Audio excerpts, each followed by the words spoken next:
नमस्कार मंडळी, कसे आहात सर्वजण? मजेत ना? आजच्या ब्लॉगमध्ये तुमचं स्वागत आहे.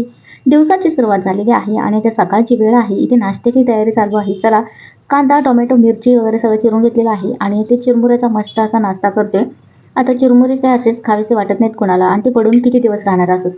तर मस्तपैकी असा ह्याचा चटपटीत नाश्ता केला की पटापट सगळेजण खातातच, तेही मुकाट्याने. आणि असा नाश्ता तुम्ही करून बघा, तर खूप छान होतो. आणि या नाश्त्याला ना कर्नाटकामध्ये सुसला असं म्हणतात. आता कर्नाटकची कोणी हा ब्लॉग पाहत असाल तर त्यांना नक्कीच माहिती असेल. तर आपण पोहे जसे बनवतो त्याच पद्धतीने अगदी बनवायचं असतं हे, दुसरं काहीच नाही. अगदी पोहे बनवतो त्याच पद्धतीने बनवली जाते आणि मस्त असा पोहेसारखा नाश्ता इथे रेडी होतो. यामध्ये तुम्ही पोहेही ॲड करू शकता. पोहे आपण जसं भिजवून घेतो तसेच चिरमुरे देखील आपल्याला भिजवून घ्यायचे आहेत आणि तडका द्यायचा आहे. तर चला, नाश्ता रेडी आहे आणि सोबतच इथे बटाटा आणि फ्लॉवरची रस्सा भाजी करून घेतली. वेगळा काही मसाल्यामध्ये टाकलेला नाही हा, तो काही व्याप मला नकोच वाटतो. मसाला म्हटला, कांदा म्हटला की माझं डोकंच फिरतं, कारण ते पटकन कढईमध्ये भाजत नाही. आणि बघा, असं ही तरा असते आणि त्यात ही धूर उठते, वाफ उठते आणि ती खिडकी उघडी ठेवायची असते बरं का, नाहीतर सगळा धूर वगैरे वाफ असते, ते तेलकटपणा सगळा किचनमध्ये पसरून जातो आणि ठसका लागतो तो वेगळाच. आणि आता ती ग्रेव्ही ना मिक्सरला लावून घेतली, काय असेल ते.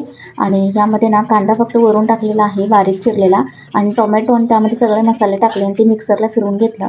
अशा पद्धतीने करून बघा, भाजी खूप मस्त होते, एक नंबर. आणि फ्लावर बटाटाची रस्सा भाजी इथे झालेली आहे आणि त्यासोबतच ना इथे मस्त असे बटर नान करून घेतलेले आहे. बटर नान आपण सहसा ना हॉटेलमध्ये खात असतो, घरामध्ये कोणी ट्राय करायला बघत नाही. आता आता तर महिला खूप हुशार आहेत, सगळेजण घरामध्ये करतच असतात, ट्राय करतातच.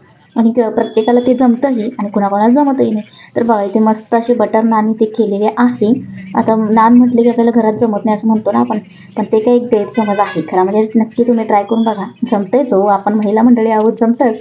तर चला, अशा पद्धतीने स्वयंपाक झालेला आहे आणि मस्त असा बटर नान देखील तयार झालेला आहे. आज काही चपात्या केल्या नाहीत, म्हटलं नान खाव्याशा वाटतात तर करूया चला. कारण हॉटेलमध्ये तर आपण नेहमी खातच असतो, घरात केलेलं वेगळं. तर जरा गुलाबजामुन पण तयार आहे तिथे. कोणाकोणाला आवडतात कमेंटमध्ये सांगा. त्यानंतर इतकं सगळं केल्यानंतर पसारा तर पडणारच आहे भांड्यांचा. तर चला मग मंडळी, आता सगळा स्वयंपाक झालेला आहे आणि भांडीही सगळी घासून घेते आणि किचन ओटा सगळा स्वच्छ करते, किचन सगळं आवरून घेते आणि सगळी भांडी व्यवस्थित लावून घेते. हा ब्लॉग तुम्हाला कसा वाटला नक्की सांगा कमेंटमध्ये. पुन्हा भेटूयात आपण असाच नवीन छानसा मिनी ब्लॉग. तोपर्यंत बाय बाय.